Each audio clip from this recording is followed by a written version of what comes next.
Assalomu alaykum. Bizani salom berishimiz uchun hozir sizlarga onlayn kursimiz o'tadigan 4 xil musloi pirojnini yeb ichini obzorni aytib beramiz. Dumzo'r, sabrsizlik bilan qarab o'tirmaysanmi? Shirinning eng sevimlisi. Aynisi inaşı. Buni yeb ko'mayman, buni lekin limonini bak o'shanasizmi? Ya'ni deb yurganlar. Hamma reklama qilib chiqqan, hamma. Limonli ketadi hamma qachon. Dietada bo'lasizmi, rejimda bo'lasizmi, nima bo'lsa ham limonini yenglar bir marta. Menga chiya ketadi lekin. Chiyani. Davay, bismillah. Bismillah. Bak qaramaşmaz. Sesini eshitmaysan. Hali o'zim ham sotib chiqarmadim. No online'lar yetamiz biz ishoni yana. İşte piramidga bo'lingan. Golubikani ta'mini chiqib bo'ldi sizga. Bu faqat golubika emas, bu yagodnina bilan birgalikda ustini korchkalarni ko'rib turibsizlar. To'g'ri, bu qimmatroq shokolad ishlanadi. Bu haqiqiy trend, haqiqiy vkus. Yeshnichik, не то vkuslasiz, не то narsalasiz. Bugun ko'rishim edi o'xshaydi. Davay, bularni ko'rsatadi. Qo'yib turing keyin. Ina bu noda undan bo'ladi bu. Bismillah. Elektrimize bir şey yaptığımız. Wow. İçim bir de göstereyim ben. Gördüm. Xudayım, Kislinki, dum yaxshi. Nasıl vkusi? Kislinki. Давайте, shuni shaptiring. Shuni shaptiring. Astarchi yangi ko'rsataman. Oy, bismillah.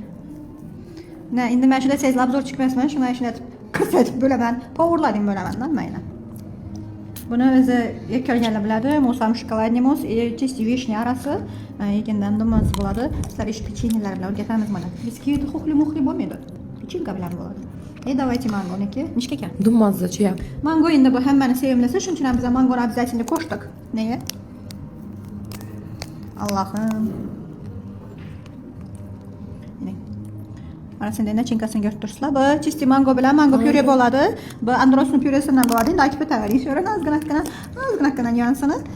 Mazalar ham yaxshi. İçinde mango uzun bu. Mangoning kusochiklari, pyuresi bo'ladi androsniki. Musamdan bo'ladi. Musam shokolad bilan qo'shilgan mus bo'ladi.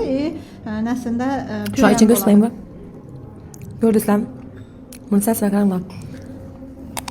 Daha sizlarni 18 chislacha 300 ming so'm bilan ertaga yana bir kun vaqtlaringiz qoldi. 300 ming so'm bilan shu kursimizni yozishingiz mumkin. Bundan boshqa sizlarda 10 xil salat, 10 xil ovqat, 10 xil non bilan piroglarimiz ham bor. Sizlarni har xil retseptlar kutib turibdi. Endi retseptlarni nasini bilan hamma postda pastdan yana qo'yib o'tamiz. Tanishib etsangiz bo'ladi. Ish qilib hammangizni onlayn kursimizda kutib qolamiz. 300 ming so'm bu bilasizlar. Dumzo'r narx. Endi siz Ramazon oyida sizlar noqat pishiraman, noz shirinlik qilaman deb hech kim o'ylab o'tirmasa, shahtazabga uning ichida suvlar ham bo'ladimi? Suvlar yo'q, lekin qo'shishimiz ham mumkin.